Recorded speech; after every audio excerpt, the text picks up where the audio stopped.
كان هناك شيء جميل بعالم تكسوه الأحلام، في طفولتي في كبري حتى بالمنام.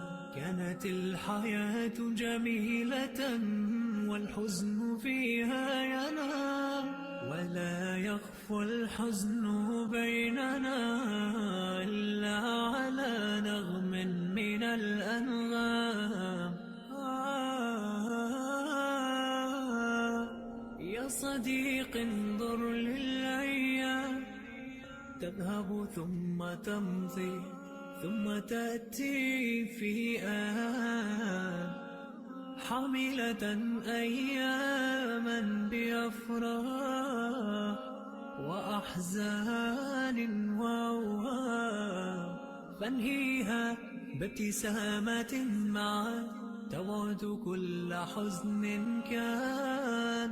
يا صديق الماضي الحزين أصبح في النسيان، إن أتاك الحزن يوما سامحي في الأوان.